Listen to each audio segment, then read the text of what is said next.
का आम्हा सत्ता मिळाली जाण आहे, का आम्हा सत्ता मिळाली जाण आहे, करायचे काय याचे भान आहे।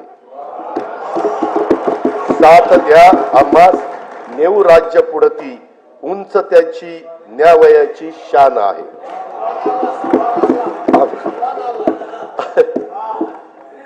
सुभान अल्लाह म्हणायचं नाही, ते शेरशायरीला म्हणायचं। अनुसूचित जाती घटकांच्या सर्वांगीण विकासासाठी राजर्षी शाहू महाराज शिष्यवृत्ती योजना, विद्यार्थी वसतिगृह, भारतरत्न डॉक्टर बाबासाहेब आंबेडकर स्वाधार योजना, साहित्यरत्न लोकशाहीर अण्णाभाऊ साठे नागरी वस्ती सुधार योजना इत्यादी योजना राबवण्यात येत आहेत। महात्मा फुले मागासवर्गीय विकास महामंडळ, साहित्यरत्न लोकशाहीर अण्णाभाऊ साठे विकास महामंडळ, संत रोहिदास चर्मोद्योग आणि चर्मकार विकास महामंडळाद्वारे देखील अनेक योजना राबवण्यात येत आहेत। अनुसूचित जाती घटक कार्यक्रम तरतुदीमध्ये यावर्षी गेल्या वर्षीच्या तुलनेत 42% एवढी भरीव वाढ करण्यात आलेली आहे। कॉमस्कोर नुसार आता isakal.com आहे देशातील नंबर 1 ची मराठी न्यूज वेबसाईट। प्रत्येक अपडेटसाठी isakal.com ला नक्की भेट द्या।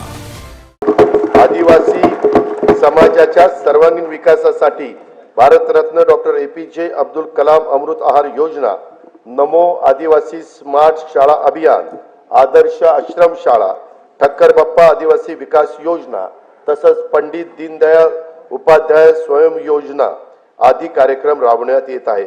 आदिवासी घटक कार्यक्रम तरतुदी या वर्षी गेल्या वर्षीच्या तुलनेत 40% एवढा भरीव वाढ करण्यात आलेली आहे। इतर मागासवर्ग, विमुक्त जाती, भटक्या जमाती तसेच विशेष मागास प्रवर्गातील समाजाच्या सर्वांगीण विकासासाठी ऊसतोड कामगारांच्या मुलांसाठी आश्रमशाळा, विद्यानिकेतन, क्रांतिज्योती सावित्रीबाई फुले शिष्यवृत्ती योजना, डॉक्टर पंजाबराव देशमुख वसतिगृह योजना, तांडा वस्तीमुक्त वसाहत योजना आदी कार्यक्रम राबवण्यात येत आहे। धनगर तसेच गोवारी समाजाकरता आदिवासी उपाययोजनेच्या धर्तीवर एकूण 22 कल्याणकारी योजना राबवण्यात येत आहेत। बौद्ध, जैन, शीख, पारसी, ख्रिश्चन, यहुदी व मुस्लिम या अल्पसंख्याक समुदायातील घटकांच्या विकासासाठी विविध योजना राबवण्यात येत असून अल्पसंख्याक संशोधन व प्रशिक्षण संस्था स्थापन करण्यात आलेली आहे। या संस्थेला देखील पुरेसा निधी उपलब्ध करून देण्यात येईल।